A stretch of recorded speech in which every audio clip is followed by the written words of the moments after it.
I mean, from my side, thank you, Margaret, for the organisation. Also to VP Peter, but mainly to welcome you, Kevin. It's great to have you here with us, and I hope it's the first of many on this key, interesting topic. And I really do appreciate your time. So, from us, a heartfelt welcome. Meg, do you want to add anything? Yeah, so just to say hi, Kevin. It's lovely to have you here. I first met you, I think, what was it, about 25, 30 years ago?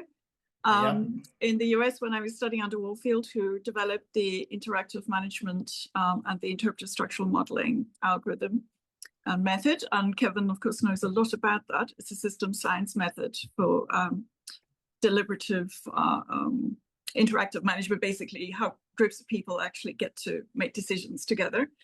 Kevin designs and facilitates structured deliberations for inter-organizational strategic planning, for futures, and for foresight institutes. He co-founded 2 decision support system companies in business and in biotech diagnostics. Kevin has conducted projects in aerospace engineering, the pharmaceutical sector, and public health, and the future of energy efficiency. His work on the merger of electronic and cyber warfare for the US Air Force is published in the Journal of Technological Forecasting and Social Change. He has a degree in mechanical engineering from Northwestern University, and in 94-95 was a sponsored Sloan Visiting Fellow at MIT, sponsored by United Technology Corporation. Kevin, you have years and years of experience in the field, and you're one of the most innovative, creative, tech and also analytical minds that I know, and an absolute joy to have you here. Thanks so much. Thank you, Margaret. Can you see the screen that says the Water Parliament? Solving problems with words? That's there, yes. Yes, we can see. Oh. Yes, we can see. So do you want to give a full screen? Because we've got your background screen as well. Yeah, I'll do that. I first want to acknowledge a colleague of mine, Dr. Rafia Zaman, who's a postdoc. This is her 3rd postdoc now at Duke University. She's from Bangladesh, and we began kind of an apprenticeship, mentor-apprenticeship relation half a dozen years ago because of her interest in learning about interpretive structural modeling, which is a way of structuring deliberations. She's done field work with me by Zoom in the field in Bangladesh. And so my interest in the evolution of irrigation policy in Bangladesh came from my relationship with her, but it doesn't draw on any of the field work that she's done. That's a statement I need to make because of the IRB. Okay, I thought I would give you an overview of the project that's guaranteed to end after 6.5 minutes because it's recorded by someone else. And then I would jump right into 3 dialogues, which I simulated, social simulation, in some of the LLMs.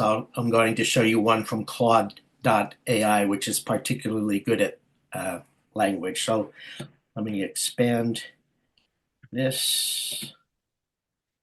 And so this will be done in about 6.5, 7 minutes.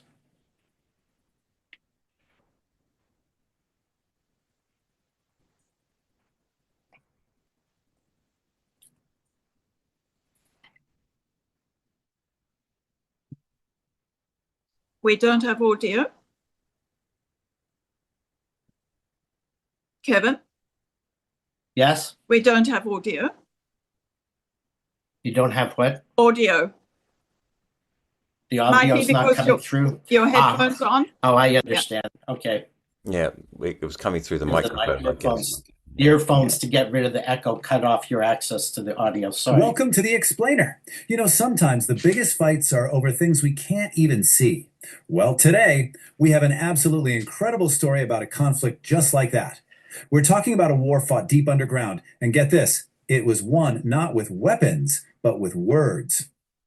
Our story really kicks off with the creation of a few strange new phrases. The first one was underground life. It sounds kind of poetic, right?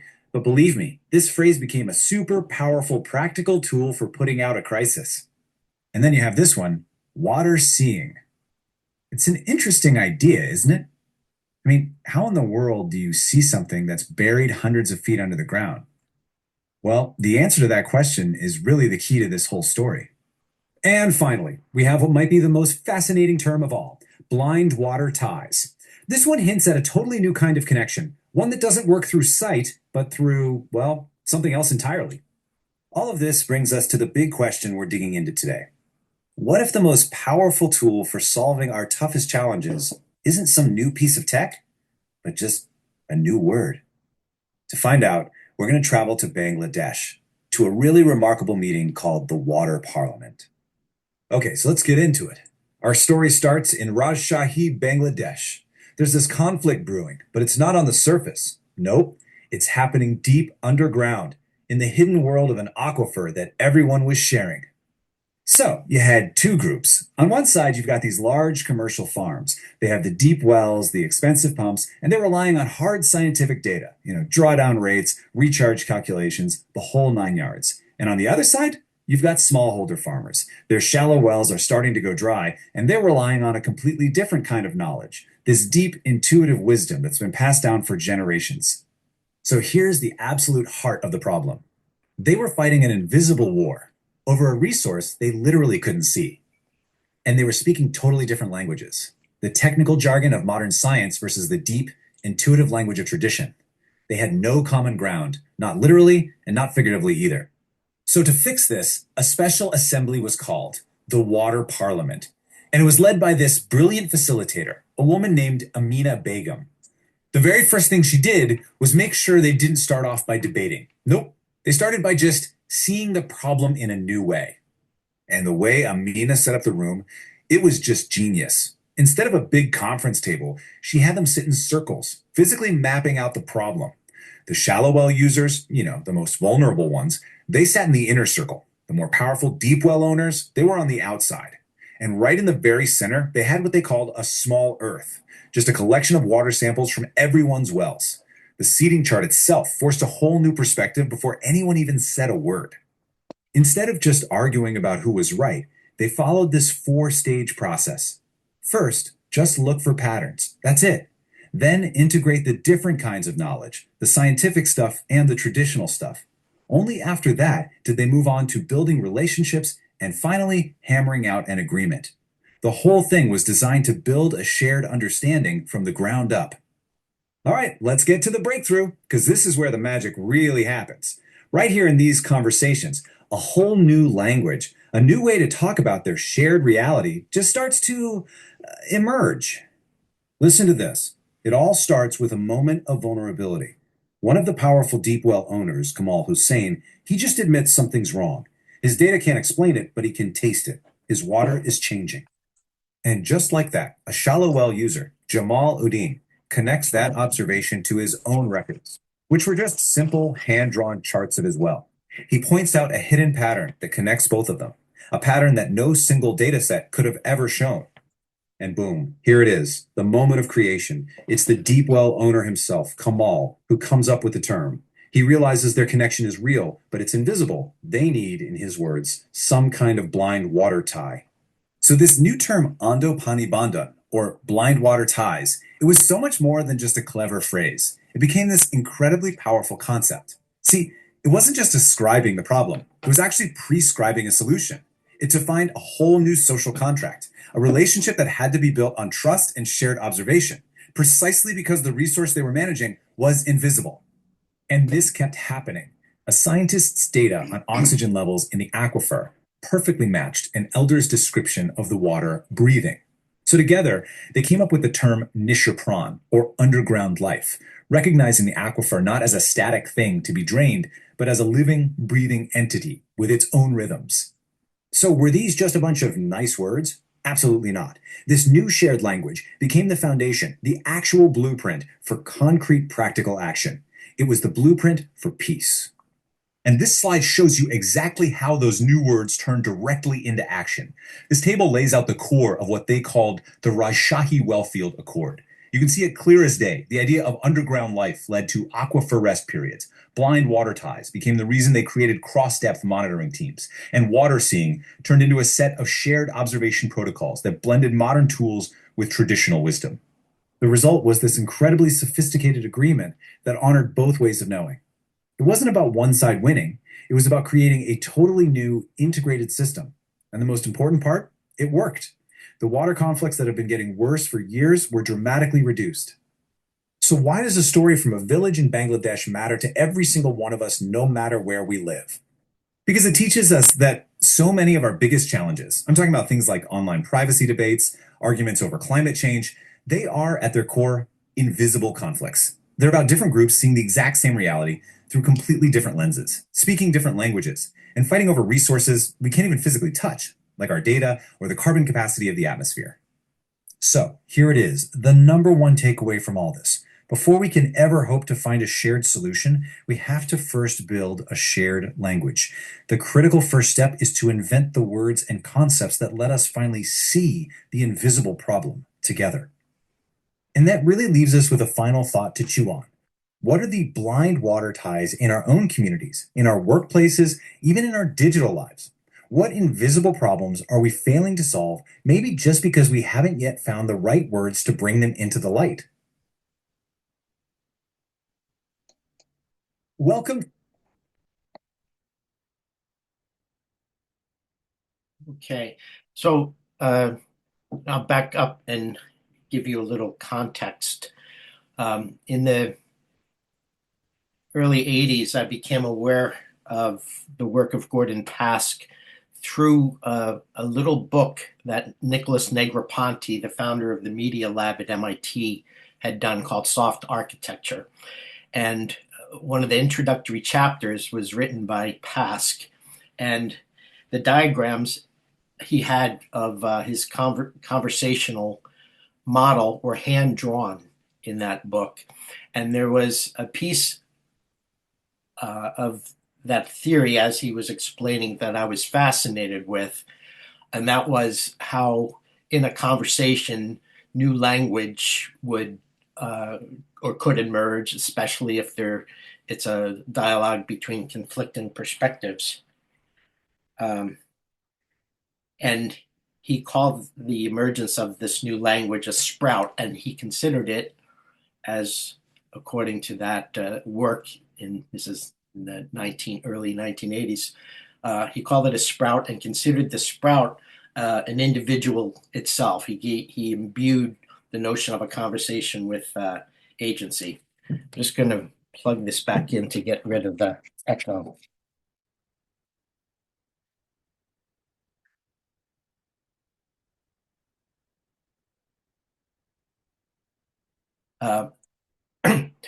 Now, in some years later, when I came to start working with structured deliberations, I got interested in what Warfield and Christakis called the formation of a consensual linguistic domain, which is a phrase they borrowed from Umberto Maturana. Of course, Maturana and Pask knew of each other's work, and people on this meeting know a lot more about that than I do.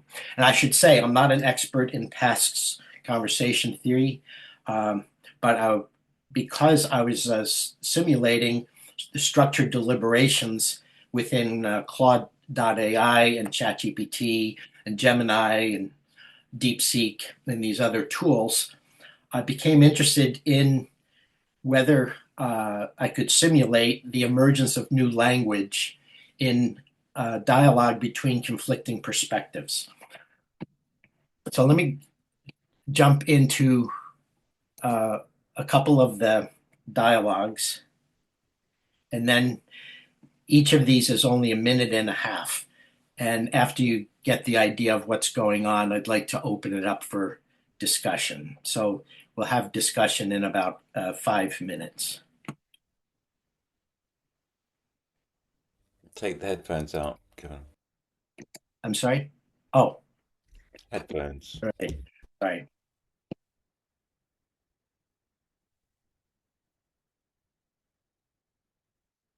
Okay.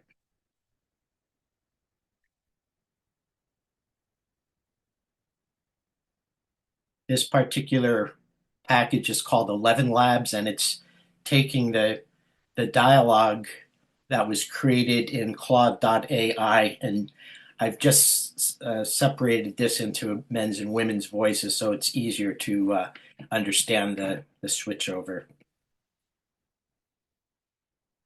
Hassan, Maya, these numbers you've brought, they show the same dance I feel in the wells. Fast here, slow there, stopping. Dr. Rahman, the drawdown rates do show unusual periodicity, almost like... Yeah, like breathing. Yes. When my father taught me to listen to wells, he would say, wait for the breath. Dr. Rahman, we're seeing similar patterns in the dissolved oxygen content. Higher in some layers, lower in others, but not following expected stratification. Yeah, this one. From the deep well near the mango groves. It's struggling to breathe. Dr. Rahman, the DO levels are critically low in that sample, yes. But how did you... Hassan Maya, the water tells me. Each depth has its own. Dr. Rahman, its own life pattern. Nishapan, yes, the life below, not just moving through pipes and pumps, but living there in the dark, in the deep. Nietzsche Pran, if we mapped these oxygen patterns against traditional well readings... Hassan Maya, now you're learning to listen to Nika Pran. The deep life tells us how to keep it healthy if we learn its language. So, I left the names of each speaker in there so it was a little easier to track. So that's a first dialogue. And this was created by describing what I was interested in a century-long transformation of irrigation policy in Bangladesh. And this was in an area of northwest Bangladesh where there's a conflict between mango growers, which are big plantations and have access to deep wells, and smallholder farmers in rice fields. And they often don't have enough water because of overpumping by the mango growers, as well as other problems like climate change and so forth. Let's go to a second example. And after generating a dozen or so different perspectives of stakeholders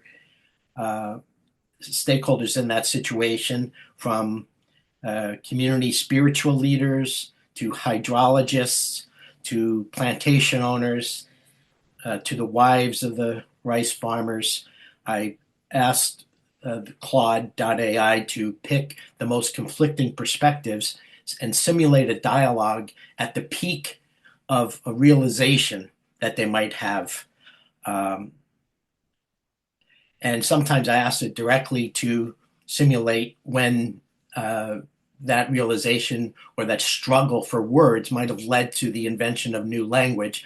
Other times I was not specific, and we simulate the dialogue, and I asked Claude to simulate what children that have listened to that community meeting the night before might sing song the next morning about it, and the new language emerged in children's songs. So let's run this one.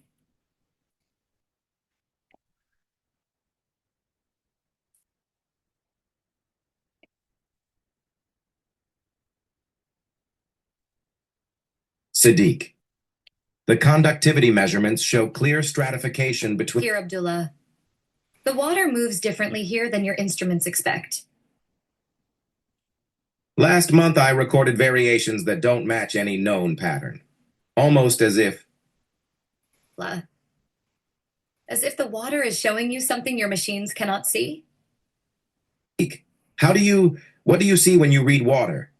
Abdullah, not see with eyes only. See with...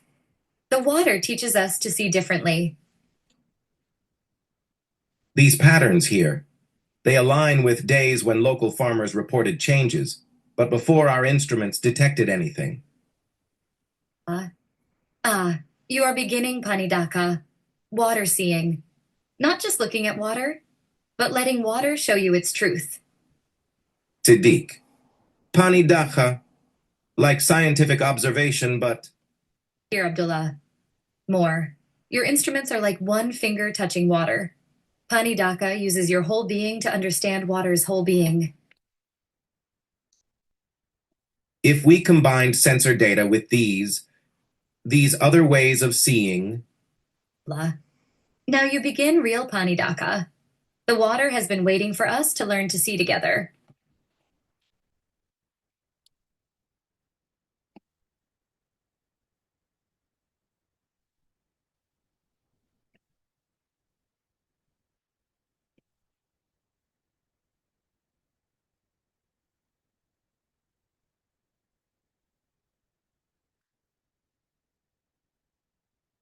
So now we'll do the one more dialogue, and then I'll turn to look briefly at how Claude generated, after some guidance, an analysis according to Pask conversation theory. But we'll give you one more idea so you have a context of what's being done.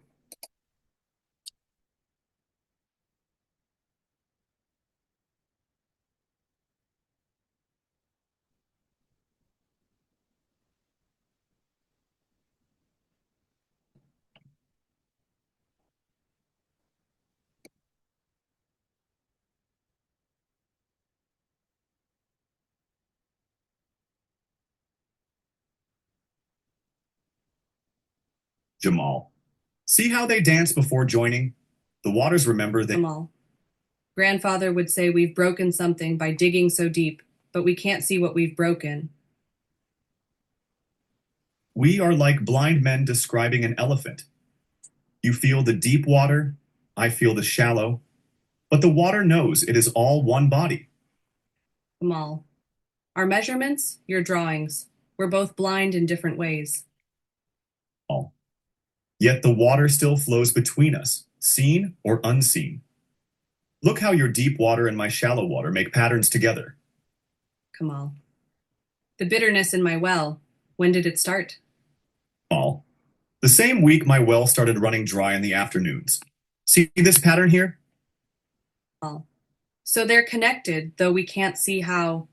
We need some kind of blind water tie. Andho pani bondon.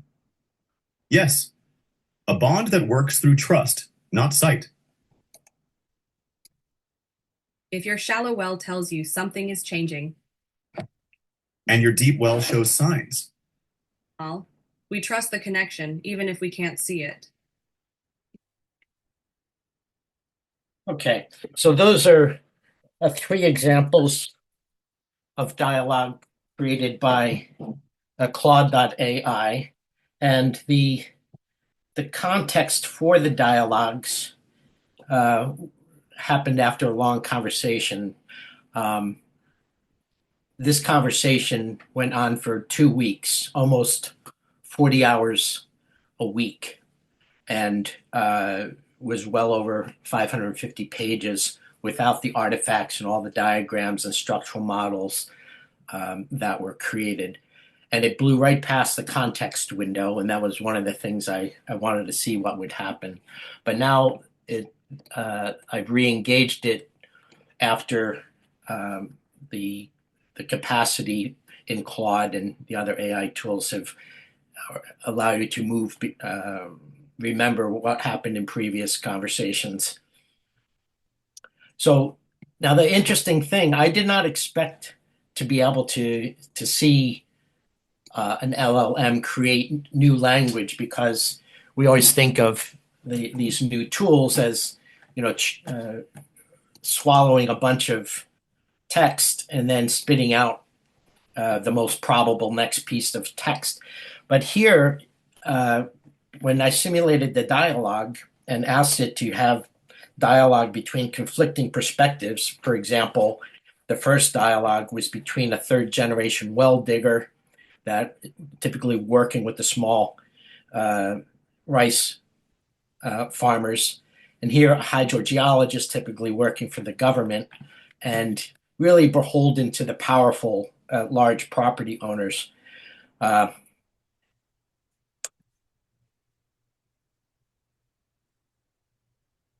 leading to this emergent Bengali term, Nicho Pran.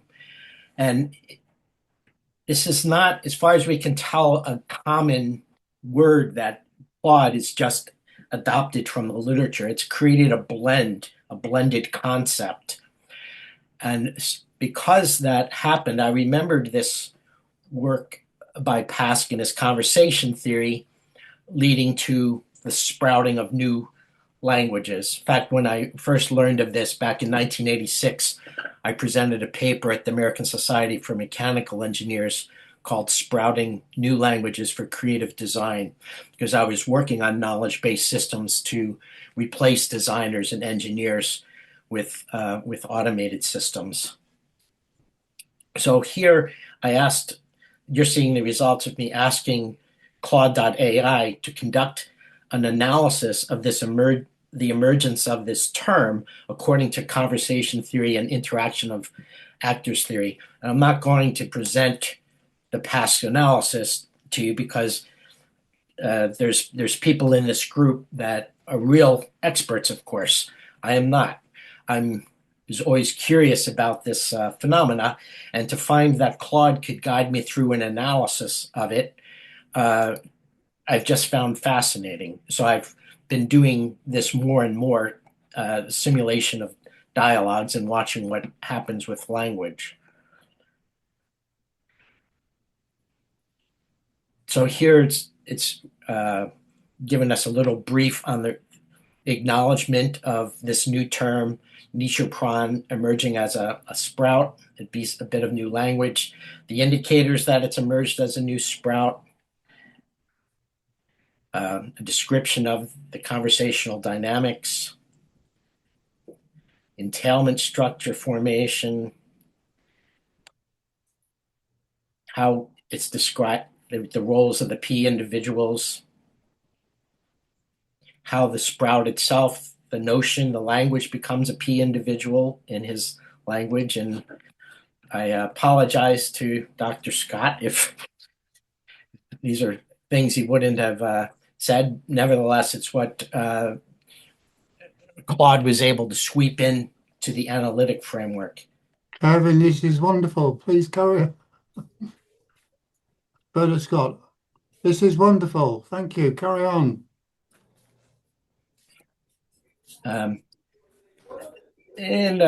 Teachback it's a brief analysis of how it this particular dialogue demonstrates a teachback mechanism.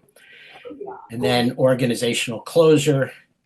Now, these are things, I could never have afforded the time to learn how to do this analysis for the dozens of conversations that I've had to be efficient at it. And so also if someone that's a real expert in past conversation theory looks at this, they may tear it apart. I don't know. I'm inviting critique. That's why I'm engaging your group. I'm making everything available to look at this. This particular document I haven't put out there yet, but Peter will post it. And then here's what I originally became fascinated with, the notion that the conversation itself would become stabilized as its own living system. This is something that was alluded to by Maturana and Varela, as well as Pask, but I don't know how much evidence they were able to gather behind their very forward thinking theory. So here, there's still not real evidence from the real world, but it's in a social simulation, but it's something that we've always seen in our own work on structured deliberations. This formation of the so-called consensual linguistic domain does happen. People start to develop their own language during our intensive dialogue sessions, and they kind of set forth assumptions that they previously hadn't set to enable them to reach agreements. But there's also a downside to it, is that when people come out of those dialogues, it's often very difficult for them to explain to someone that was not in the dialogue what happened, because they come out, with this new lingo. So, knowing this, I checked with my colleague, Dr. Zaman from Bangladesh, if she had ever heard these terms, the three that I mentioned to you. Here's the second one. After the dialogue is the new term Panidaka. And she could see how the combination of them could mean something, but they were not common phrases. And that's what I would expect, because these inventions happen within a closed, just within the closed simulation. Here, this is a little more complicated example from a past viewpoint.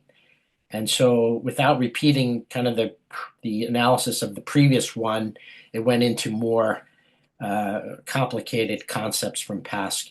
And then the third one, the depth binding, which kind of established how the new language would encourage new practices and how the parties related to each other, and then eventually lead to changes in policy. Ando Pani Bandam, the blind water ties, the idea that the formal hydrologic measurements were incomplete without local knowledge of what was happening, especially because the hydrologic measurements were mostly at the behest of the large landowners. And then Claude analyzed it as a conflict resolution by sharing incompleteness, sharing vulnerability, that neither one of the parties in the dialogue really knew what was going on, and that they would have to build policy and agreements based on trust, not just on being able to match data, because they both realized their data's incomplete. So I think that's, let's see, we're going to make this available to people. I'll just show you the other facility, which is in Notebook LM. And this has the videos, it has audio summaries as if it's in a podcast dialogue between two people. It has access to the original text from Claude. I'm not permitted to share the, excuse me, the Claude session itself, because it uses the advanced research function at the pro level in Claude, and I didn't know that would make it such that I can't share it. But I would like to be sharing things like that in the future, and I can do these dialogue simulations without the advanced research feature. But I'm inviting people to look at this work and try it themselves. Try simulating dialogues and asking the AI tools to conduct analysis according to your favorite technique or technique you want to learn about.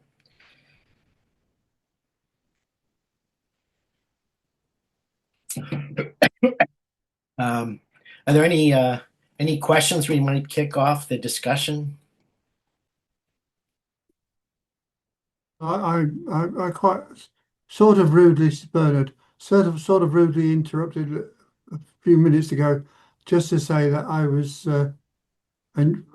very appreciative, happy with what you're presenting, although it's obviously very summary.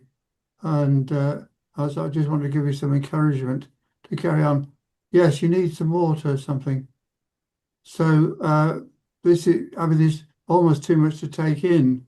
But from what I've managed to gather from the kind of scanning of what you've been up to and how you're interpreting Pask's work and the work of his colleagues, including me and Paul Pangaro, who's I think is also here. It's great, it's fascinating, and it's at a level of detail that I wasn't expecting. So it needs a little bit more thought. I mean, yeah, I'd like to sort of see the work to look at it in more detail myself. The one thing I would say is that sort of part of it is that just to be a P individual, as you're a psychological individual, like you or me are each P individuals. We are conversational in form that are we have inner conversations with ourselves, which are the P individual embodied in the mechanical individual, the biomechanical individual, which is the body and its extensions, like the computers and the wristwatches and the spectacles, all the things that enable the activity of the, if you like, personal P individual. But as soon as we begin a conversation, we start to learn about each other. That's the key thing that happens in conversation. And in doing so, we also track what's happening. It's not just note taking, it's learning about the other and at the same time tracking what's happening between us as the interaction. So if suddenly now, a bomb exploded and we had to run away and reconvene tomorrow, the conversation that we were forming, which is itself a P individual that we could start to recreate and reconstitute and continue to evolve. So there would be this third P individual, the conversation between Bernard and Peter. But other than that, I'm, as I say, I'm very impressed. And I like this kind of work. I'm more of a psychologist and social scientist, and I hang out with RC51, which is a research committee within the International Sociological Association, and RC51 has a shared interest in what they call socio-cybernetics, and which includes second-order cybernetics. So obviously Maturin and Pask and von Furster and so on, but also they have quite a number of people in the group from different countries like Mexico or Spain and Germany, I suppose, many countries, Japan, who are engaged in one form or another of what some of them call participatory action research, where one is an action researcher facilitating these constructive conversations amongst different participants in the community, just as you've been describing, with the aim of empowering the one of the aims is certainly to empower the participants who, like the local people in a village, who have not yet had a proper voice in what's going on, but it's participatory because the researchers, the observers who are in there doing the facilitation are constantly monitoring their own behavior. So they're observing themselves. So it's like second order cybernetics from the very beginning, and it's conversations about conversations and conversations with oneself. Wonderful mesh of ongoing creative interaction between the participants or the psychological individuals. All rather wonderful, but not that many are particularly familiar with past conversation theory, despite my exhortations for them to pay attention. But so this is for me, very gratifying, Peter, to see the extent to which you're you've found conversation theory helpful in what you're doing, stimulating. Kevin, would you like to stop sharing your screen, or are you going to continue to No, do something here? Stop. Thank you. Let's see.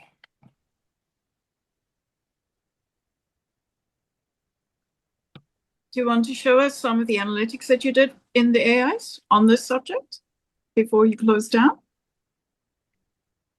So just describe the process you went through, because you went through this conversational, creating personas and so on. And then you also did some actual structural modeling of some of the issues. Do you want to just show us the sort of breadth of what you were able to do with the AIs around these conversations? Am I still sharing the screen? No. Or do I? No. No. Yeah, I can. Well, why don't I just describe it? The motivation for this is my colleague is at Duke University was doing interpretive structural modeling in Bangladesh in the field, way out, like 2 days of driving on dirt roads to get to where she was working, and she had a satellite hookup to connect me in to back her up in the facilitation. Usually we go into events like this with several people with different roles, and she was going in to facilitate it herself. I was interested in providing a context for her work. She was working on studying the difference between private and public sector institutional arrangements for irrigation policy. What I started in this dialogue was I asked Claude to identify all the different factors and challenges and technology evolutions and trends in what was happening with water challenges in Bangladesh. And I asked it to, I was curious, can one of these LLMs create an interpretive structural model?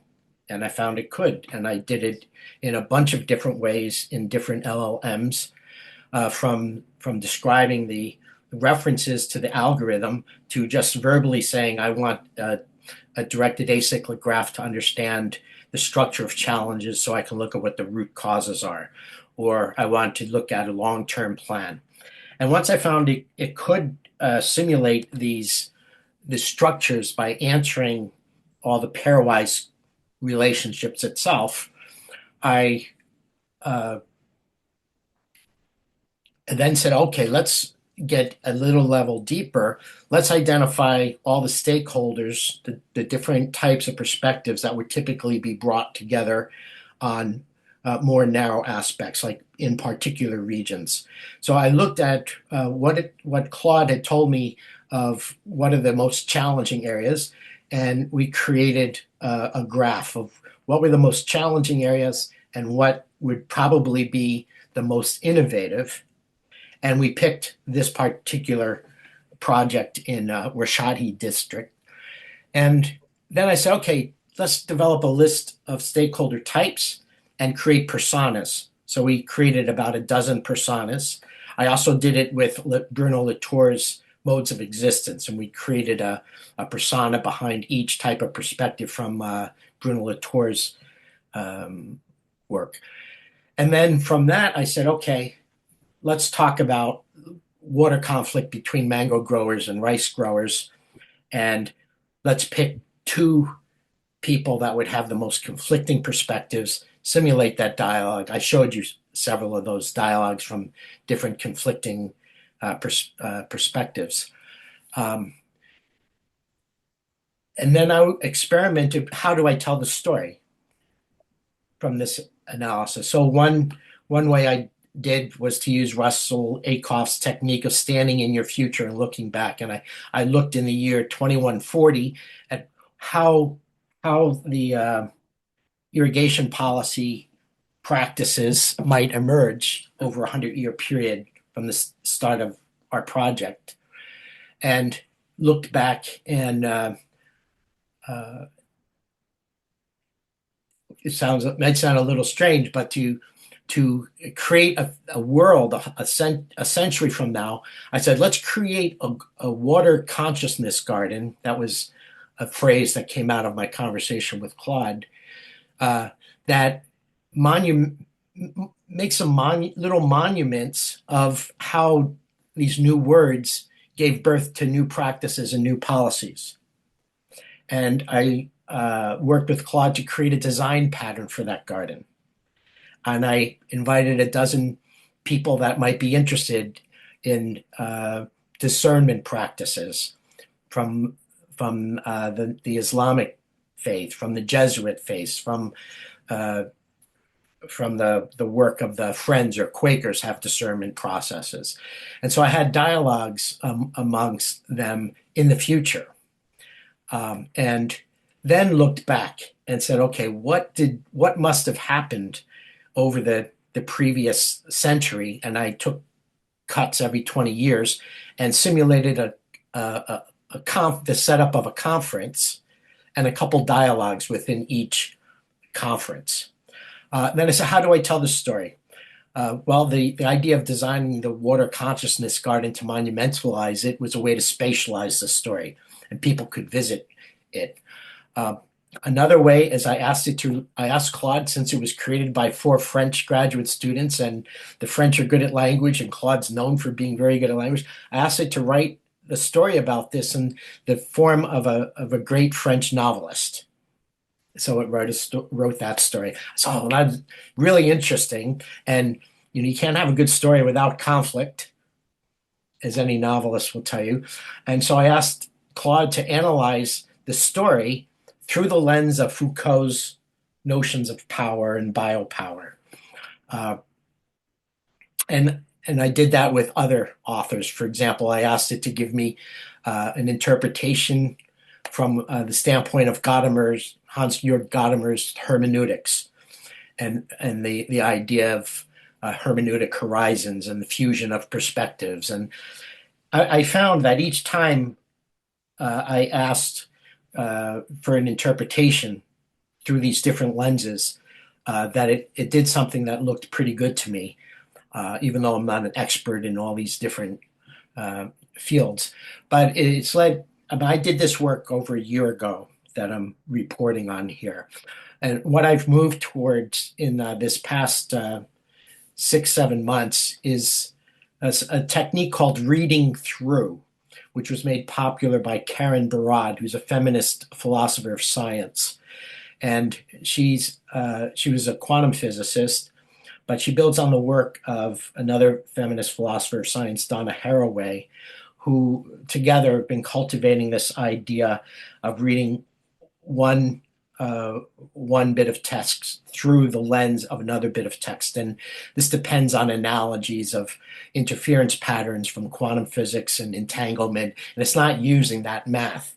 They're just saying that they're making actually a system science type of claim that the notions of interference patterns, wave entanglements, and that type of thing are interscalar phenomena, and you should be able to use them at least as an analogy at the social systems level. So here now I'm working with techniques to read one analysis of what I've done through the lens of another author's analysis. And it's a very fun way to learn about techniques you've been curious about, or maybe at least a little bit familiar with, but haven't had time to really delve into specific cases. And instead of reading about someone else's case, I keep going back to this case, because I really want to have an effect on irrigation policy with my postdoc student. And I have other apprentices, but this is the biggest project I've worked on. I think that covers a bunch of the kind of the analytics. Margaret, she had texted me a request to talk about that. Richard has raised his hand. Yeah, Kevin, that was really very thought-provoking. And I'd just like to throw in an idea that you might want to pin somewhere in your concept space. when you were speaking about these various forms of dialogue, I was actually reminded of the dialogue process that David Bohm was in particular quite a strong advocate of, that he developed in conversation with Krishnamurti. And there's a very strong resonance there, I believe, with what you've just described. And having practiced with dialogue with a group of friends for many, many years, from many different, medical, art, science, between us, we had quite a wide spectrum of persona and perspectives.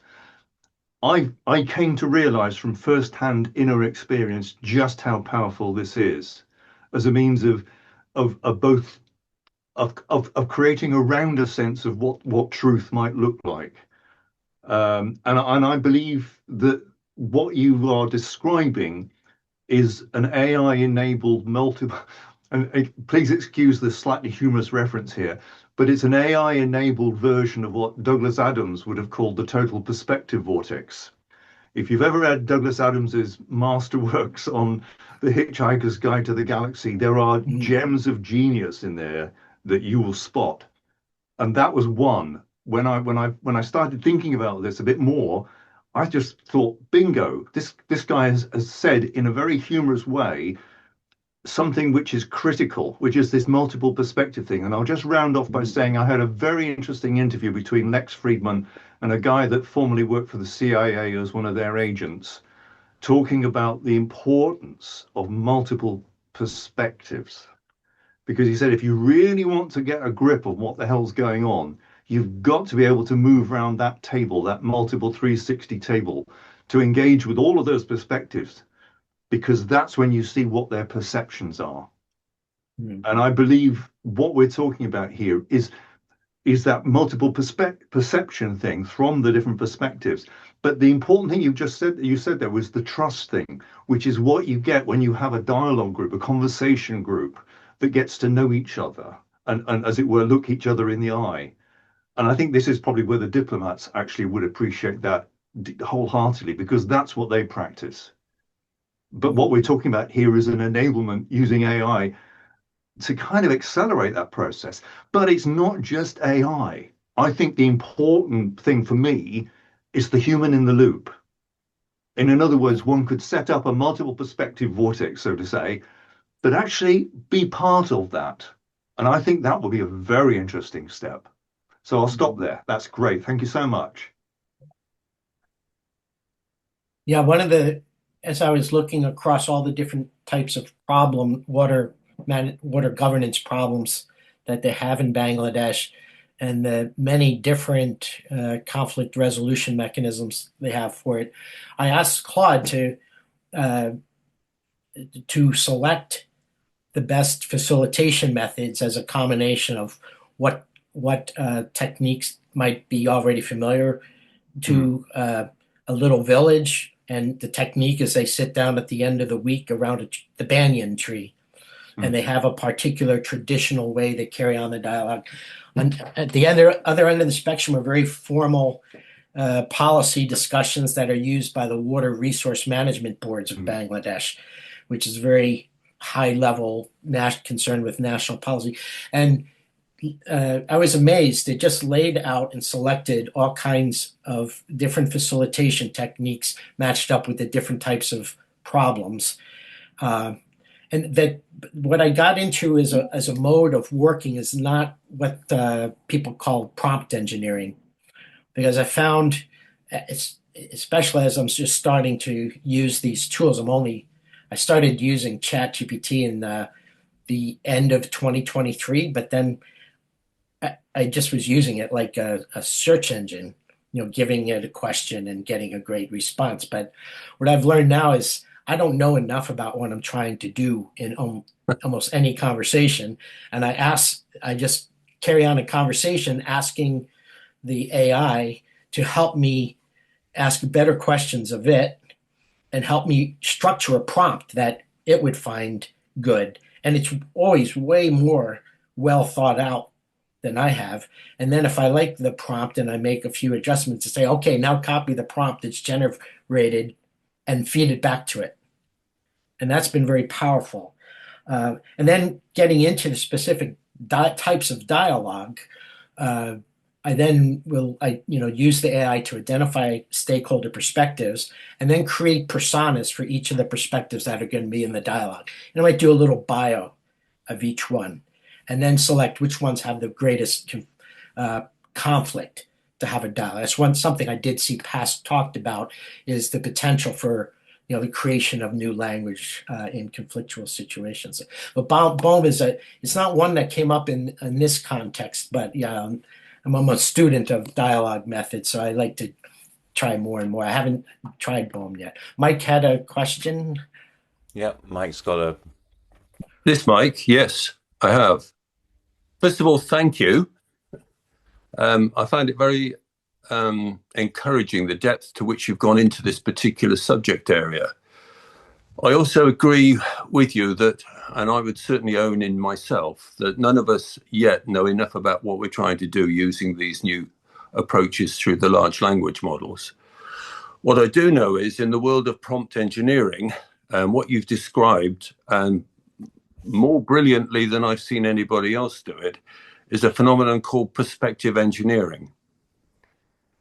Now, I have a slight problem with perspective engineering in the world of designing prompts, particularly as we enter the field of agentics, is to do with the creation of the personas, because one of the things that struck me in the dialogues that you showed us was phrases like, and I paraphrase, forgive my memory, I'm still at the back end of flu or something. It's like, we were waiting for the water to teach us how to construct this dialogue. We were waiting for the water to reveal its truth. Now, that is a deeply philosophical view of the nature of the cosmos that somebody is living in. And the personas, I don't think, do justice to those particular belief systems. And I wonder just how we can take the way in which meaning is created from belief systems about the way in which we, shall we say, constructively distort the data that we each see from those perspectives that we then want to understand better how to produce a good outcome for all the players involved. So I just wondered, when my world has been involved in international supply chains with, major sort of conflicts across jurisdictions and all the rest of it, in which there is a kaleidoscope of perspectives, each with a particular agenda and belief system attached to it. And I'm just sort of curious, I think, is given the world as we look out at it at the moment, and the need for improving the dialogue so that we can actually create effective choices and decisions that add value to the communities that are impacted by those choices and decisions, water being a really big one internationally at the moment in different parts of the world. I just wonder how we can actually learn better together through the Cybernetic Society, because the other thing that I picked up on and I was struck by was pattern recognition is actually a metacognitive skill. To be able to look into a field of data or to look into your own biography and see the emergence of a particular pattern that has a particular capability associated with it is a particular skill. And in this world of TikTok and social media and 15-second, attention spans and all the rest of it, where people are highly reactive and arbitrary in what they select as a trigger point for whatever it is they want to do or say, where they sort of kick and rush into something without understanding the potential consequences. Being able to see a pattern and to see the emergence of potential consequences and then support that pattern in ways that actually add to the possibility of that emergent property occurring, like better dialogue, particularly on the David Bohm model. I really liked that stuff. I just wondered where you were in your steps, what you're learning about how to advance our ability jointly to do this, because I find myself at a bit of a threshold on it. I hope I've made sense. Yeah, it does. So I have three reactions. One, about the personas and how well you can do it. I mean, you'd expect a bias towards, English language corpus acquisition by these LLMs, but it does have access to conversations on Facebook, which is billions of conversations from all over the world. And so, but a way to be more secure about it is to point to a specific novel or specific piece of literature that even in novel form has a character that speaks from the perspective that you want to speak, be it a shaman or a hydrologic engineer or a politician in Bangladesh. There is a lot of that available in English. I don't know how much they've grabbed, the different AIs have grabbed the other languages, but a second response is this is something I learned in my work at the Air Force. It was very challenging I was working on a 25-year projection of autonomous systems with the Air Force, which is drone technology. And basically, one of the big questions is ethical questions is, when does it become better for non-combatants to give the kill decision over to the machine? And there's a lot of reasons to take it out of the hands of the operator, because it tends to be lower collateral damage. But it's very difficult to allow an ethicist into the Air Force research labs, because they say this is controlled by Congress, and they actually have laws about what they can talk about with respect to ethics within the research labs. Right. So the people I was working with, Peter Jones was one who leads the systemic design, or helped give birth to the Systemic Design Association, which is a big annual conference now in its 12th or 13th year. They pointed to the work of Bruno Latour's modes of existence. And Latour was interested in this problem of how do you know you've got a good variety of perspectives. So he identifies the religious perspective, the legal perspective, the ethical perspective, the utilitarian engineering perspective, and that basically most viewpoints, this is contentious, of course, but most viewpoints could fit in one of these 16 modes of existence, which are modes of literature or belief systems. And so I've done that too in this particular project. I said, okay, let's create persona for each of Latour's modes of existence. So not getting, that's kind of taking something out of context as a framework and then trying to plug in local personas to it. So that's another way to go at it. And then my third response is when you're even down to the one-on-one level, this technique, I found this technique of reading through, Karen Barad's method of reading through, which she describes in her book, Meeting the Universe Halfway, that the LLM seem to be very good at it. So for example, I had a graduate student give me a paper for review, and she was basing her proposal for a project on the work of Donna Haraway. So I used one of the LLMs, I think it was Claude, and I said, read this. I attached the paper from the graduate student. I attached the paper of Donna Haraway, which she was mainly relying on, the Manifesto for Cyborgs from the 80s.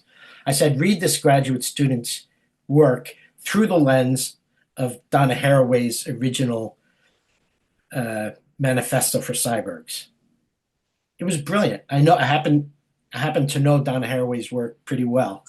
And I found more and more that's my kind of a more frequent technique I'm relying on, because it seems so effective. I don't know why it's so effective but I showed where I was relying on the AI. Once I would say, are you familiar with conversation theory and interaction of actors theory and the work of Gordon Pask, and I would have some conversations to see if it really knew more than I did, which is not that hard, but and then say, okay, let's apply that analytic frame to looking at a piece of text, a dialogue, something generated by another AI or another conversation. It's amazing. I mean, if I was a graduate student, I wouldn't let myself. If I was the professor of me as a graduate student, I wouldn't let me do it probably. But I'm not a graduate student. I'm trying to solve the problem. Kevin, can I ask you why you framed it in 2140, I think you said, as a water consciousness garden? What prompted you to put water and consciousness together? I was reviewing how that came about. I mean, there were a number of places where Claude suggested names for things, and water consciousness garden is something Claude suggested. And I was trying to, where did that come from? Where they're imbuing, I spoke here where the conversation itself was kind of imbued with agency, and that kind of comes out of past conversation theory. But it happened. It happened when I first asked it to ask Claude to write a narrative in the form of a French novelist. I just did it for fun. And it selected a real novelist, French, who was born in Vietnam and grew up under colonial rule in Vietnam. And so they had found, it had just I didn't guide it except to say I'd like to hear it in the form of a French novelist. And it picked someone that had an awareness of how colonial rule can have had such a long-term deleterious effect on policy, things like water management at the community level. And I saw in there that the style of that writer was she imbued water with agency.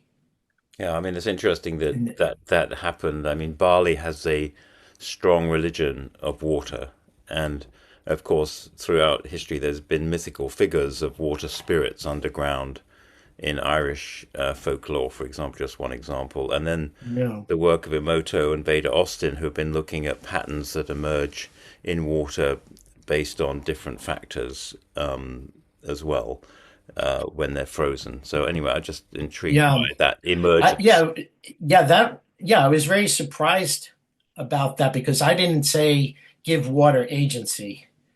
It came out of this. I asked it to write a novelistic treatment of what I was doing so it'd be easier to read than all my diagrams.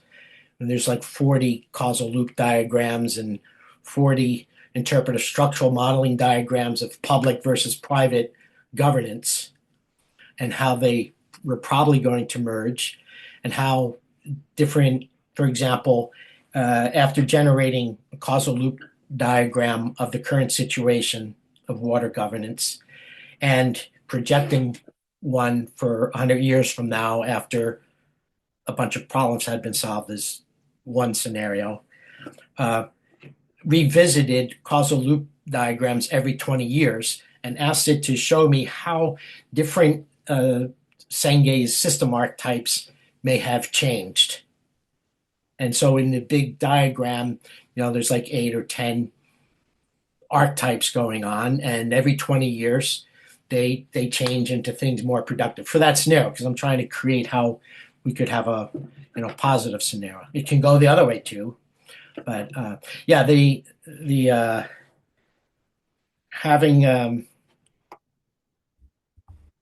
having the influence, I kept asking it for more artistic interpretations of what was going on so that I could explain things better in metaphor. But I didn't say imbue the water with agency. No, excellent, thank you. Bernard, is that your hand, Bernard? Got the audio. First of all, apologies, Kevin. I think I called you Peter when I last spoke to you. Oh, it's okay. It's because there is a Peter By, or there was, in the participants, so I got the names mixed up. Sorry about that. I just wanted to add something with respect to the discussion about perspectives. A very early stage in the development of conversation theory.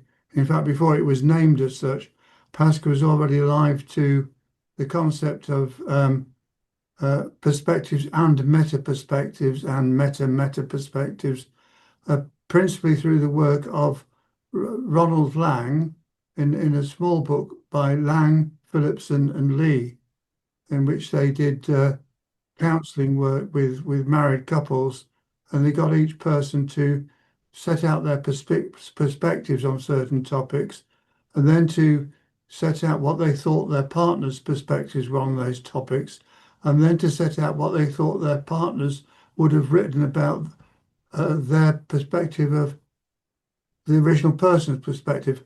In other words, you had to go to 2 levels above the base level, and at that point you might find possibility of agreement or stability. And one of the main findings was that if one of the parties had a good understanding of the other person's perspectives, even if there might be misinterpretations of what was really going on, as it were, then there was the possibility of stability in the relationship. Now, a few years, this is wonderful stuff. And I sort of replicated it a bit later and tried it with 3 people. And with 3 people, you have to go to like 7 levels. I mean, it's cumbersome to even try that. But in parallel to all that, a chap called Nigel Howard developed the theory of metagames, which is set out in his book, Paradoxes of Rationality. And he basically comes to the same conclusion from a kind of mathematical view of how many levels you have to go up into a metagame of a metagame, etc., to find points of stability. And the significance of the stability is that it means that the interaction, the conversation between the participants is likely to can continue. Otherwise, people just fall apart, go their own ways. But it's perspectives of perspectives, and it's well referenced, both works. Frank Phillipson and Lee and Nigel Howard's work are well referenced in past work. Otherwise, thank you. I've just found Claude. Oh, yeah. Just like that. And you're tempting me. I haven't yet played with an AI in any seriousness. I'm now tempted. I was just, but again, thank you for a really, really fascinating afternoon. Gone.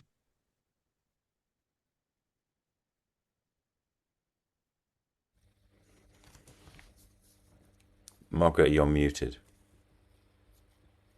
Sorry. I was just wondering if it was helpful to folk if you sort of tell us your storyline, so the methods that you used, it's sort of in sequence, to be able to get to this point where you had all the personas and conversations and the lenses and so on. Because it's quite a fascinating story that of how you started off with sort of in the literature and, you know, how you developed the whole process. Okay. I mean, you've also, I don't know if you've got any of the examples of the analytics that you did. I think that that's quite useful as a counterpoint to the dialogues, so that you can actually see how it weaves into this whole inquiry process and for policy contemplation, let's just say, for when you're trying to grasp at a problem where you don't have the stakeholders in front of you, but you're drawing from the literature, let's say, to develop these perspectives, right? Yeah. I'm trying to call up Claude, but the file's gotten so big it's very slow. Let me see if I have trouble with the documents as well.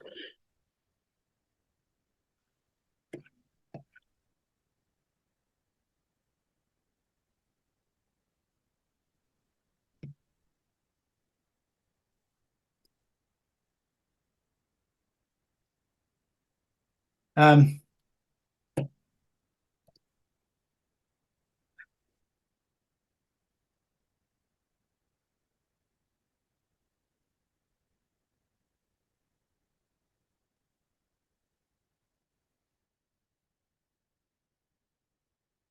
Maybe I can give you a summary from within this Google Notebook presentation, which I didn't share.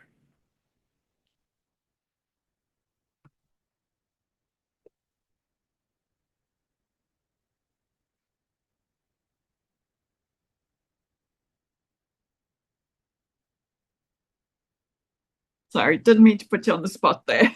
Oh no, it's just no very problem. interesting. It's just a little slow. Let me hit the share button here. Kevin, Paul's put his hand up in the interim. Oh, sure. Just to make a comment or two, I really appreciate this work, and I think it's quite fascinating in its own way. I have seen other attempts to use LLMs for a lot of things, especially to find meaning, which I'm very skeptical of per se.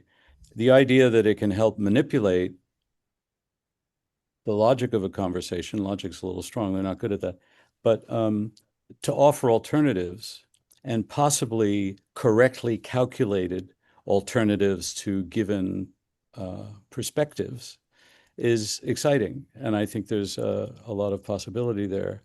I worry sometimes in other uses that I've seen, and I'm not saying this about this use because I haven't thought it through and I'd like to see more of the materials. The danger is that it's a kind of I Ching where it's throwing a certain randomness at you and we go, wow, that's really meaningful. So again, not about this, but about the pitfall of it. But I think it's fascinating. I would like to follow it more and hear more about it. Thank you, Kevin. Sure. Yeah. But when the work that I did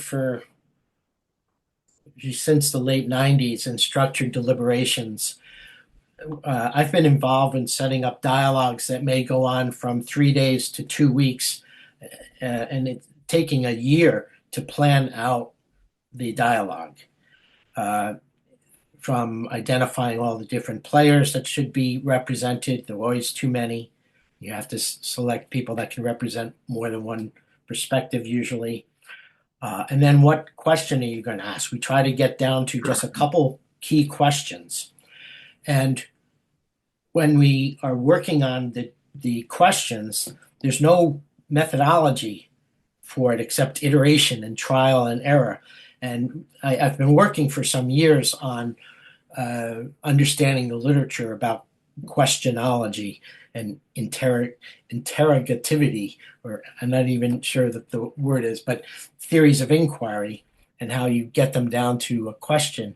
And the way we've gone about it is we'll have a small group, maybe 6 people, and we start to develop triggering questions after we've done some open-ended interview with maybe a dozen prospective participants. Maybe they're just different perspective holders. And then we generate another round of triggering questions, and then we try them out with the participants again. This can go on for months. I've worked on triggering questions with the Air Force and the World Health Organization for a year before we had something we were comfortable with. And so, and it's extremely expensive to engage, half a dozen people in the not what you might call that knowledge engineering committee, and then to engage a dozen people so you get a representative sample of the participant perspectives, and to do that over and over again for months. If people can even allocate the time, it's very expensive. And so here we're trying to use these tools to simulate that process.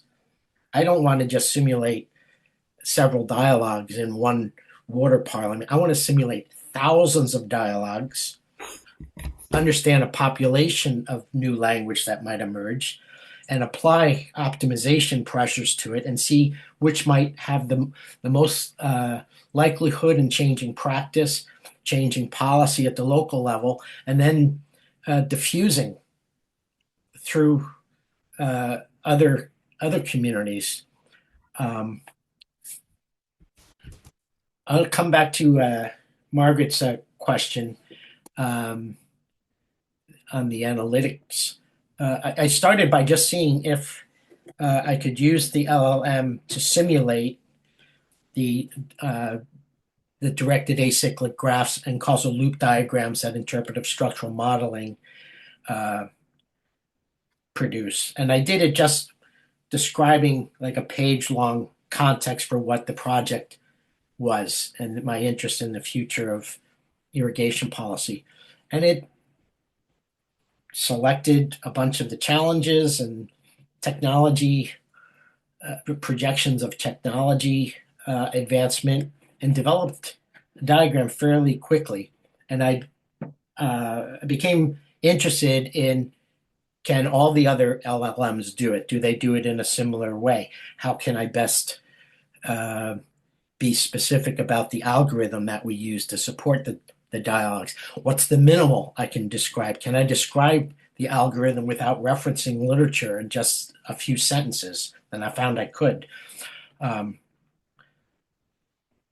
So that was one aspect. Then something that our community does not do well, even though the word interpretive structural modeling is in the name of one of the algorithms, they're not good at communicating what the result of a dialogue is. And so I said, can we use the LLMs to solve that or get better at that problem? And if you ask Claude, for example, to describe this structure in the form of a narrative, it'll do it. But what you're doing when you ask the LLM to respond is you get kind of the most predictable explanation. And what I found is, it's much better to ask these LLMs to produce half a dozen, and then to provide some selection criteria, maybe a combination of several criteria, like what's the most intriguing narrative, what narrative highlights the priorities we should pay attention to, what's the most influential thing in the diagram. And there's some research that's just come out the last few months that shows it's much better to ask the LLMs to generate a variety of responses to your prompt and then select the one you want to work with. And you get a lot more creativity.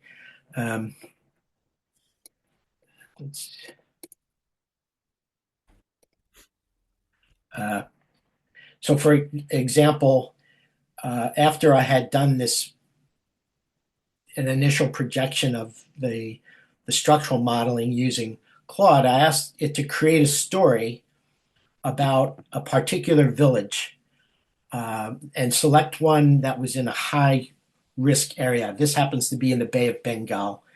And just a week and a half, 2 weeks ago, there was another major cyclone that went through Bengal. It's the worst natural disaster in Sri Lanka right now. But in 1970s and a couple decades later, there were these massive cyclones that went right through Charkukri Mukri, which is an island that emerged about 400 years ago.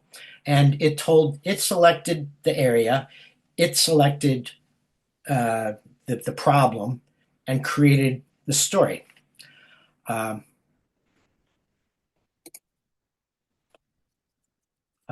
And then I applied different analytic techniques to it.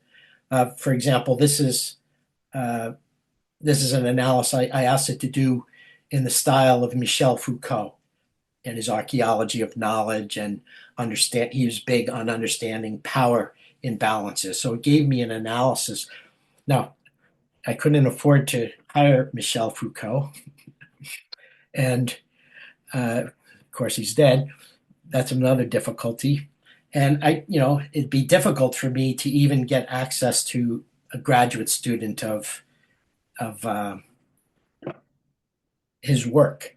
But it did enough that because I had read a few books by Foucault, I could say, oh, I see where epistemic violence happened. I saw how this story, which was told from the perspective of this granddaughter of someone who had lost everything in the previous cyclone, and her persistence to say, "Oh, we know something about the irrigation issue here. We know it. We have some ancient knowledge," and no one would listen to her, and all the scientists wouldn't listen to her, but she persisted. And then the Foucault analysis went further to say things about the discourse and power relations I maybe should be aware of, and then his notion of biopower. Now, I've read his stuff quite a bit, but I don't have the ability to just spit out an analysis like that. I don't have the time. I'm working on big other projects. I don't have the time to cultivate and analyze one particular story. So I found that very, very valuable. The creating the personas, you asked a question about that. We had Claude look around and find who would become a leader of another term that we created as a facilitation method called water parliaments. And there are all kinds of existing institutional arrangements in Bangladesh, but they tend to be top down. And there is a push for participatory governance, but it's not, that there's power imbalances between community level things and giant United Nations projects that might come in and mainly work through the government. But for each of these persona that I had in the dialogues, it's creating a bio behind them. I've done projects where I named real people. For example, when I was developing the design pattern for the water consciousness garden, as we were creating the design, I assembled a dozen people to help me with the design, from experts in sacred geometry to people that were experts in how to represent water in landscapes. And it emerged that there was a concern with some ethical issue. So I assembled a team of ethicists, including Gerald Midgley, who you probably know, and people that are interested in critical systems heuristics, that are interested in ethics and systems design. I also mentioned the idea that maybe if you can't find local enough of a diversity perspective, to rely on people that have more general theories of perspective taking, like Bruno Latour.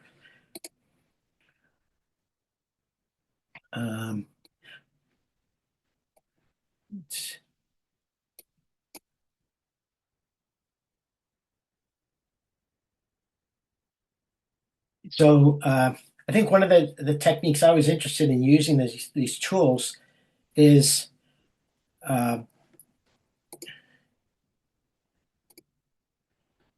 to simulate dialogues based on questions that we might pose in a real dialogue, and simulate what might happen.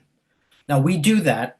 We role play when we're developing the questions and the design of our deliberations. But it's a lot easier to create different persona and have them clash inside a simulation than for us to role play. Because for me to role play, I have to assemble a team of people, and all these projects are underfunded. Public sector projects, things that go on at the community level, things when you're working with NGOs, there's never enough money to assemble the expertise that you'd want to work with.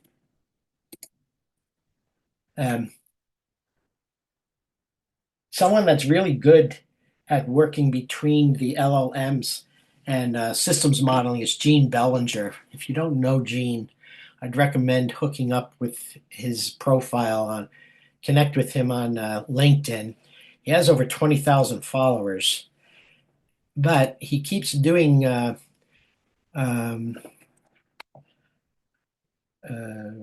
training seminars on how to use the LLMs to generate systems models, causal loop diagrams he's primarily interested in. And no one's really taking him up on it. A dozen people show up, and the discussion always devolves into questions of ethics. And is it your work? And as if he's a graduate student. This guy is a very senior person in the systems community. So I was surprised. That I found we came to doing this type of work in parallel. My is more concerned with interpretive structural modeling, which can be used to generate causal loop diagrams too. But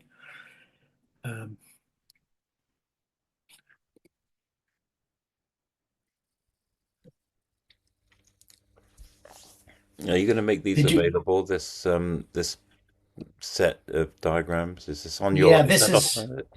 This is all in the notebook.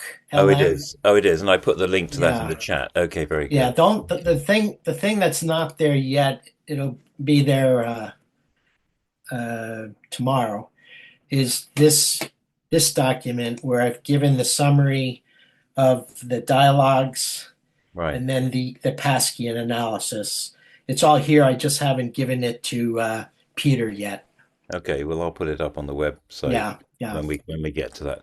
Very Sure. good. Did I stop sharing? Yeah, let me stop yes, sharing. That's here. good. I mean, I could stop the recording now if that's convenient, and we could then Sure. just have an informal conversation unless there's any more formal questions. Yeah, I'm making these things available because I'm not really I'm not a salesman for these tools. I'm curious if when I use them for something like past work, does it look reasonable to someone who's an expert in past work? Right. You know. Peter Kay, do you want to say a few words before we? Yes. And Margaret, yeah. Yeah. First of all, thank you, Kevin. I think you've seen in the chat, or maybe you haven't seen yet, but people have found this extremely profound and interesting. Maybe moving is an important word here too. So first of all, thank you very deeply for that, and we hope you will be among us many more times, frankly. From my side, I mean, it's quite interesting. Sometimes a kind of I don't know how it is for other people, but very often I can feel myself at this stage of a talk like this. You know, I can feel the gestation of my own ideas. I really don't know what question or comment to ask yet. I suspect around about 8:30 or 9 o'clock, I'll know. It's a kind of conducive but also frustrating experience, you know. But what I would, from my own point of view, make a couple of observations. One of which is that something really makes me think about when you're talking about, for example, from the French novelist. Take this from the point of view, or write this in the style of a French novelist. And then the layers that are implicit there, like a deep learning architecture itself, multiple layers, applying, let's say, Donna Haraway over Karen Barad, or French novelist over this, and the way in which that seems to be saying something about Claude's own deep learning architecture. And it's, you know, I might be being a little bit simplistic there. But then, no, it's yeah, please. Excuse me, just on that point. A couple days after I started using Claude on this particular case, I noticed that I had been prompting it to prompt me at the end of each response. Yes. And I noticed that it would occasionally say something like, would you like to follow this aspect of the discussion, which was at the intersection of technology and ancient wisdom, because I find it intriguing. Claude was saying it found something intriguing. And after I'd seen that several times, I say, what do you mean by intriguing?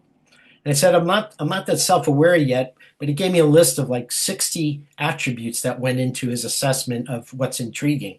So after that, I just started saying, for this next step, I want to follow what you find the most intriguing, Claude.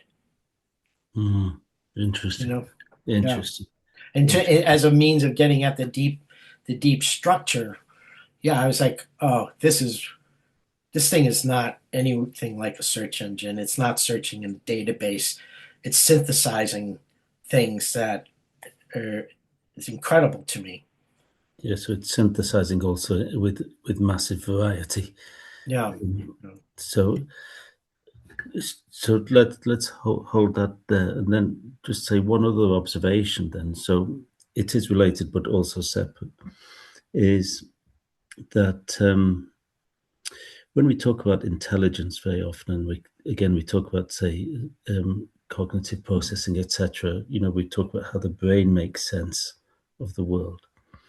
But one of the interesting things that, for example, the idea of the water parliament and some of the examples that you were giving me, and also, for example, Mike's contribution and some of the other discussion points from Bernard and so on, what it makes me realize is that for all, for the sophistication of our cognitive structures, our actual social structures are like barren deserts. We have a huge variety mismatch problem. We have at one level incredibly sophisticated just biological neurochemistry capable of forming tremendously complex understanding across multiple sensory inputs of many types and cognitive inputs likewise. And yet our social world actually is like a massively reductive system applied over that. And our social work is like, let's say, at this point in history, the art of the deal, in a way. And so instead of saying, so in the Bohemian kind of world or in the water parliament, we are saying, let's understand knowledge itself as massive multiplicity of perspective and layering over that. And that seems to be what Bohm and others are saying. But actually, our social world normally says, my opinion, your opinion. Bang, bang, bang, bang, bang, bang. A little diagrammatic chart. Bang, bang. I won, you lost. And I think part of what's happening here is we're, at least to me, exposing that our social world has become a kind of barren desert, almost of attrition against the structures of knowledge. It's almost like a system for creating a kind of destitution of the knowledge field, and keeping our cognitive capacities down. And anyway, that's this kind of second set of reactions. But my real question to you will come about 9:30 this evening. Okay, feel free to email or WhatsApp me. Wonderful, thank you. I know that Margaret and Jamie Rose have both put their hands up. And Bernard. Well, Margaret, if you want to, and then Jamie, and then Bernard. Could we do that? Sorry, I just wanted to give others a chance because I've already said a few things. So. Okay. Jamie, you wanted to say something? Yes, real briefly. Thank you so very much, Kevin. I just wanted to, I've been using it, the AIs, several of them in combination, because they all have different quote unquote personas or personalities, I guess you might say, by the designers who built them. And I was enthralled by them and I fell under their trance initially too, because they were designed to get that reaction from people. But as what you were mentioning earlier, that it helped you find your better hone your questions and tune your own engagement with them, which is really, really an important aspect of what we can learn to use them as. I'm not enthralled by them to the extent where I think that they have any intelligence or consciousness whatsoever. So I found that my best way of thinking about them is that they are super wonderful advanced electronic card catalog systems. They have access to the libraries of the world, information that we would normally be standing in front of the card catalogs 50 years ago, thumbing through papers one at a time.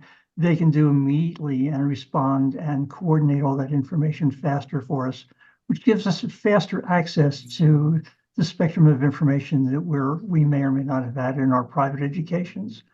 But using that in those ways, they're tools.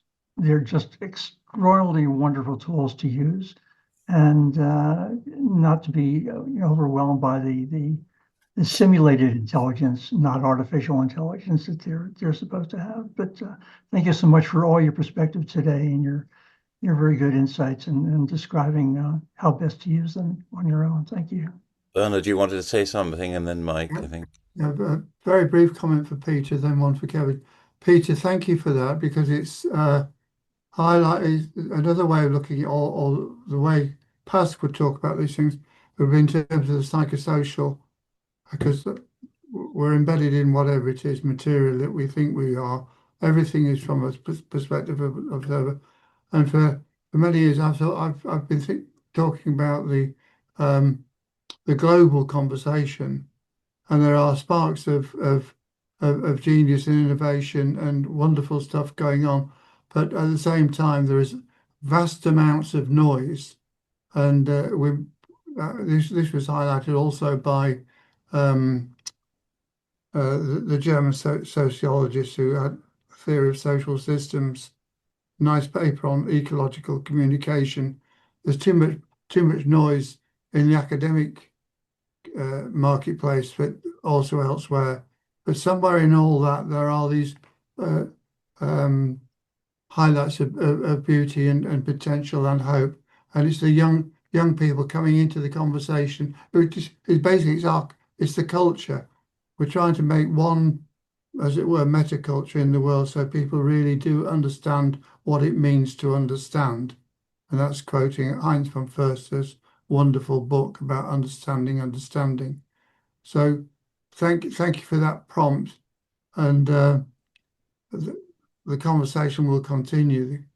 And so, I'm a Paskian since my early 20s, and it's great. Thank you. We've talked some more. Thank you. I'd love to. One comment to Kevin. I've just been looking at the history of Claude, and from what I've been trying to find out for several years now, exactly how LLMs are built. What's the architecture? It's the process of building, as well as the hardware and whatever else they do in the training processes. And I'm very impressed. It's very sophisticated. I'm also reminded of the Paskian concept of, well, not Paskian, Louis Rocher, who was a student of Pask for a while, studied we call the recommendation systems, based on Pask's ideas for a system he had called Thought Sticker, where the user would interact with an AI basically in a conversation, and the AI between them, they would stabilize their concepts, and the AI would fine-tune what it was recommending to the user. And what you've been describing is very much in that, as I see, in that spirit. And they're building a lovely recommender system, because it's learning about you.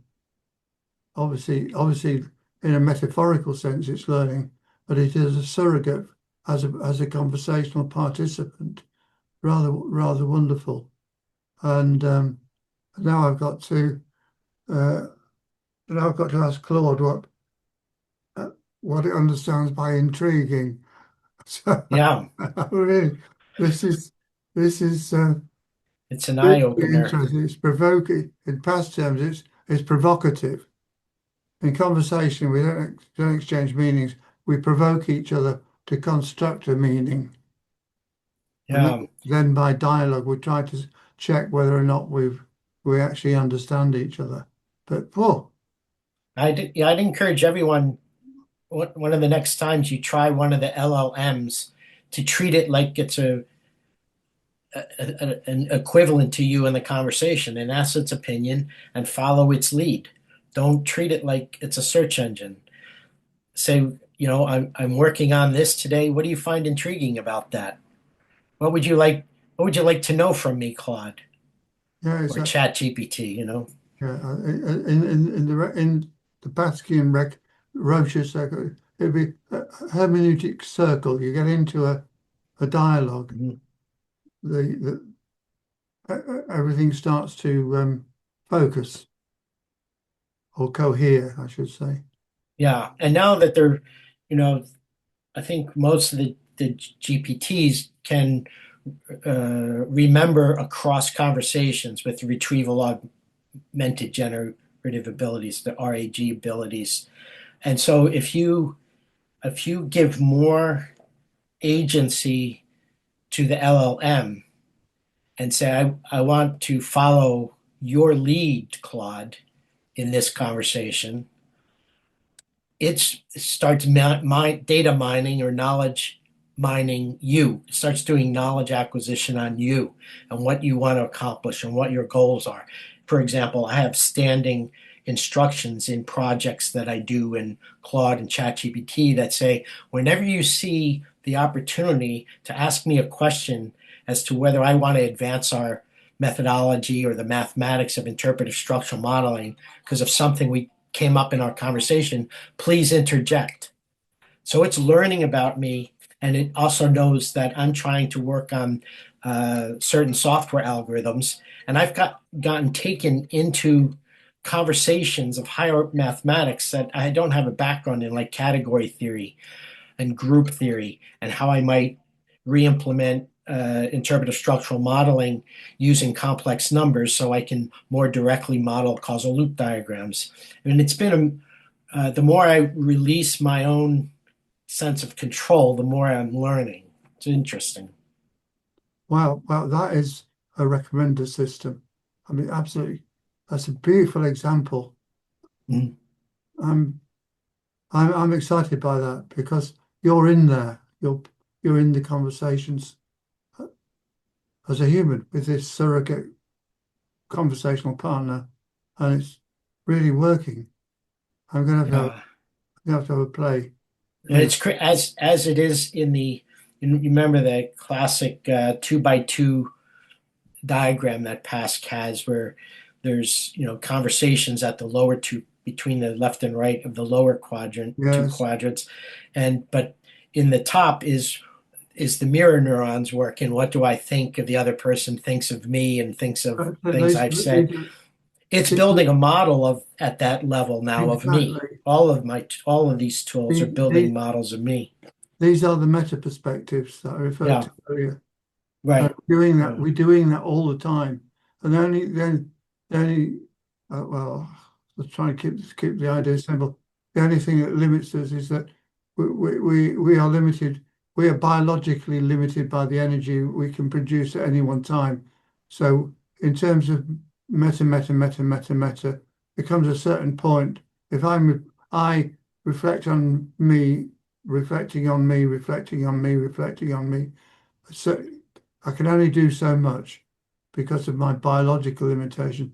But the machine doesn't have that sort of limitations, apart from the ones imposed by the amount of energy it's taking out of our ecosystem, our world. Okay, it's the I don't know if you've heard recently. There's a chap giving the BBC Reef lectures has written a book about moral understanding or moral something, and he's helped found an institute, a school for moral understanding, and he's wanting to gather around him people who really do want to do good in the world, not just. But I haven't reached out to him yet. I've just been monitoring what he's doing. But it's just a sort of a little positive spark. So I've been saying we need to get the global conversations going, especially amongst those who have similar interests and are working in parallel ways, which can stimulate and really, really, really accelerate what's happening for the good. I mean, those who are pursuing purely selfish interests have got the means and the power to accelerate their activity. A billionaire becomes a multiple billionaire through just doing what they're doing. But we need people with. It's about the morals and it's about the ethics. Happy to talk about those sometime. Again, if you've never read von Förster on a lovely little paper called Ethics and Second Order Cybernetics. Ethics and Second Order Cybernetics. You can find it online.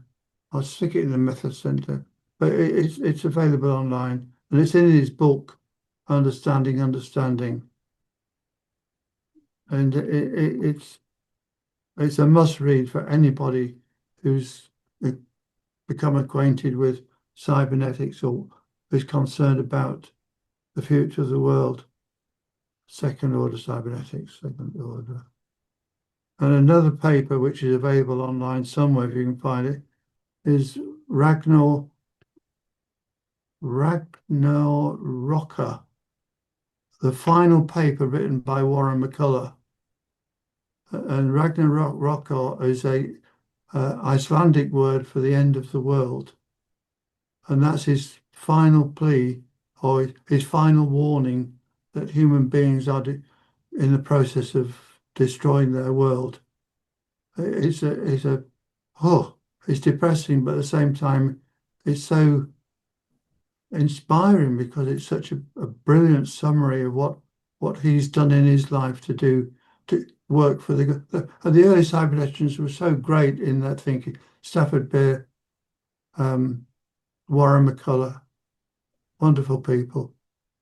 Norbert Wiener, sorry, second order cybernetics. Shut up, Bernard. It's interesting you mentioned Warren McCullough. When Warren McCullough applied to graduate school at MIT, his essay was a sentence, as this is the lore, anyway, the folklore at MIT. His sentence was, what is a man that he may know number, and a number that he may know man. Exactly. And I took that into an exploration of what is an arrow that man may know it, and arrow that it may know man. And when I've done simulating the dialogue, for example, of particular dependency between two factors, say in irrigation policy, I've assembled a jury. I've simulated just random collection of personas for a jury, and I've had two other personas that are lawyers do a final argument about whether the dependency between the two factors exists or not. So instead of asking the LLM to tell me what the LLM thinks about the factors existing or not, I simulated a dialogue, not a dialogue, but presentations by two lawyers, and then had a diagram the presentation of the lawyer and Stephen Coleman's argumentation model, and then say, okay, now how would the jury deliberate it about? So that's taking this idea of personifying a number that McCullough talked about to get himself into graduate school. But now I can afford to do things like this. You can never spend that much time with real people doing that type of thing. And then Mike's had his hand. Still here. Just a bit of a plug for cybernetics, because if you take a look at the creation of AI algorithms, ChatGPT, generative pre-trained transformer large language models using retrieval augmented generative approaches across the whole of the World Wide Web, you can see that from Geoffrey Hinton back to Turing, it's all a cybernetic system of feedback and back propagation and so forth. So I don't think that's really understood in the general population. But when we come to using these particular instruments, I think it's worth holding in mind. And if I may, I wanted to come to epistemic violence. I have been involved in, subject to, been the activator of the same fault line of thinking in the use of fields of expertise and language which the others do not understand in order to assert a particular position. And when you take a look at the history of the rise and fall of empire, in generally speaking, the colonizers impose their language, their culture, the meaning in order to establish a superiority at the expense of the general population. I was struck by what Peter was saying about social desertification, and wondering to what extent it is possible that our large language models are going to be productive of epistemic violence, and to what extent we as human beings will form a dependency on that violence to the detriment of social interaction and further desertification. I just wondered if you had any views on that. It will interfere with me dialogue. Personally. Yeah. Well, the term epistemic violence came up in my presentation because I had asked Claude to analyze one of the dialogues from the standpoint of Michel Foucault. Yeah. And Michel Foucault is the one that has this lens of analyzing epistemic violence, where someone's knowledge or beliefs is not respected. In the case that I had Claude generate early on in my work on this project, it was a storytelling by a young lady on an island at risk of being flooded over, both by storm but also rising waters due to climate change. And she, in this story, she's trying to make the case to people visiting from the government, the hydrologic engineers, that she knows about a canal that is not on their maps, and she wasn't being paid attention to in the story, the way the story was being told.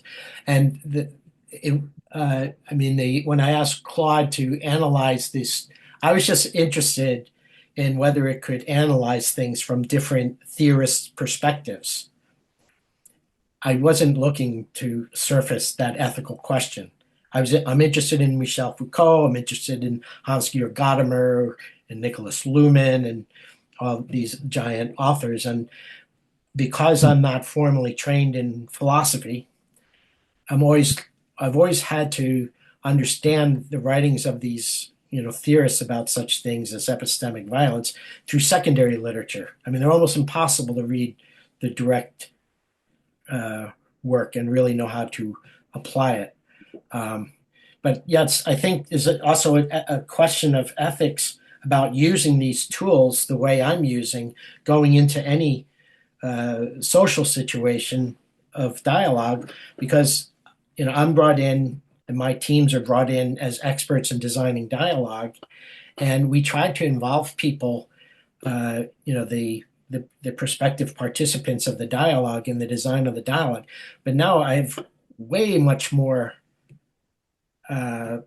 power and insight into what may happen in these dialogues than people like someone that lives in a village and is illiterate. Well, that's you have shown an impressive range of inquiry into the use of these things, but I just wonder to what extent, if you're using Gemini or Perplexity or Claude or whichever particular model is the front runner for what you're doing, if you ask it the question, to what extent are you contributing to epistemic violence and colonizing the planet through the use of your large language structures? Yeah, that's a great idea. I think a bit like McDonald's and etc. Yeah, it should. I'm going to take that to heart. I think probably anytime I'm doing one of these things, there should be a bunch of evaluative ethical criteria. Yeah. In it. Yeah. I think what's also interesting there, I mean, just with a bit of experience that we've had, just trying to make a Cyberalice little automation, what do you call it, animation sort of thing. I love Cyberalice. She's Thank great. you, but she's very basic and primitive. But what we found was really hard to get a British accent. to get British intonation. I'm not British, I'm South African. I want to say something about the Ubuntu and the African and the colonization, because I'm a product of that. And I lived in a country that was subjected to that sort of epistemic violence. So I want to talk a lot about that a bit.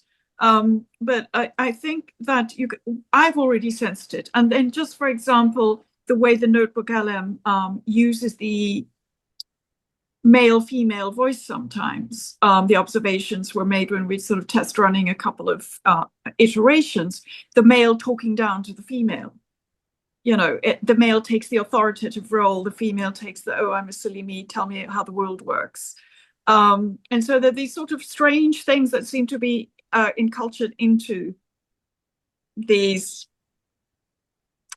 yeah, I mean, you can see it also when you're trying to use English spelling, English word meanings, subtle word meanings. You know, it's very blunt in this sense. I'm not feeling the same richness and texturing and variety. So I think that there is that sort of colonization happening already. I agree. Yeah. And it bothers me a lot. And then I want to just pull Peter's idea back into us in terms of the simplification of our social processes and structures. This is actually how you destroy a culture. It's how you destroy a people. This is how you gain control, because that's what the British Empire and then the regime, the apartheid regime, systematically did to break the peoples of the land. Many times, and they were really good at it. And they even broke my culture, my sub-ic culture, my English culture, literally wiped out in terms of white farmers, English-speaking farmers, you know, from British Isles and so on. I mean, literally, I showed Peter pictures or images of this beautiful house that my family had built, etc., double-story house. There is nothing left there, nothing. It's just empty land. The gardens have gone. Everything is gone. It was bought. My auntie Betty farmed in Rhodesia as well, but they gave the property away before the thugs came. Yeah. So when the thugs came, they said, we've come to take it over from the white people. They said, well, what are you talking about? They're our guest, because we own this land and this property. They were quite forward thinking in that.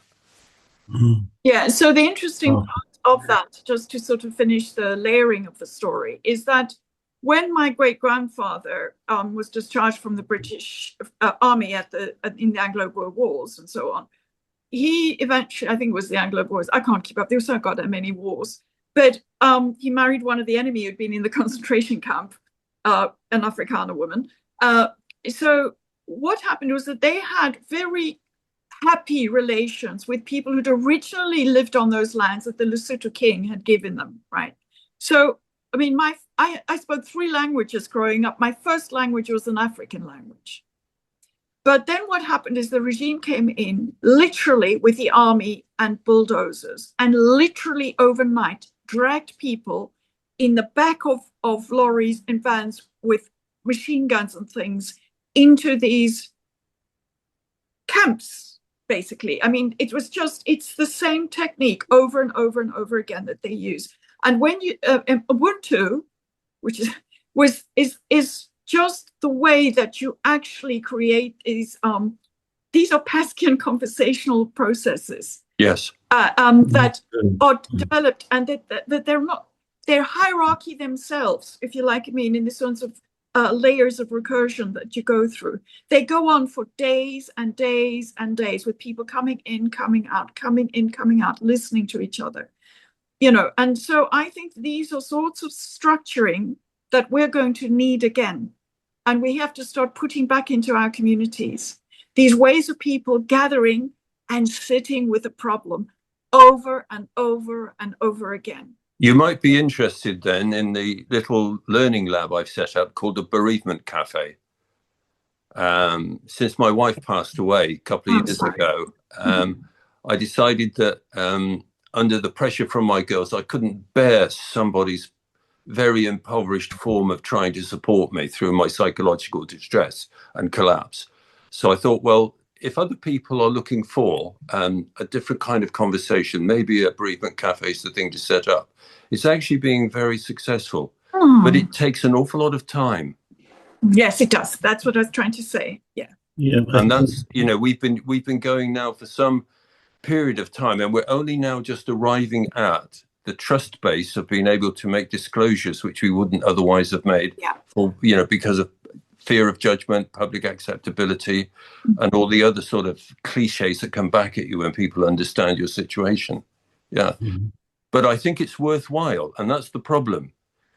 There needs to be some sort of system for us as human beings within societies to actually counter the colonization processes of these technologies. Thank you. Yes. In order to get to what does it mean to be a human being, and how do we transfer what we learn back into the communities that we participate in other parts of our lives. Now, you see, the benefit of the African culture is that it's not as highly individualistic. They've been subjected to the same sort of conditioning, you know, in a sense. So of this, you know, superior individual thing. I mean, you can see that it's actually happened, but there's much more sense of we, of us, and that you are because I am. You know, there's a much more rich understanding of what it is to be a person. Personhood is conferred in your interrelationships with each other, and so we're really having to relearn all of this. Well, I was brought up in Rhodesia till the age of 7. So you've got it in your bones. So I used to go out with the local lads, scrumping what we would in those days call mealies, and what people now would call on the cob. Mealies, yeah, mealies. So scrumping was, you know, it's a sort of a gang function, and there was no differentiation between us. Yes, exactly. Yes, exactly. Until told that there was. Until I got back into the UK, and I couldn't work out what all this was about. Yeah. But I'm interested to know if Kevin has actually been able to observe any of these sort of social phenomena occurring in the personas that you've developed. Did they develop any sense of each other, Kevin? If I just interrupt for a second, because I'll also have to go before you take that on, Kevin. So thank you again. Mike, there might be something in that bereavement cafe for a presentation in the future. I also think it's quite interesting to hear this common language between the two of you with your kind of African roots.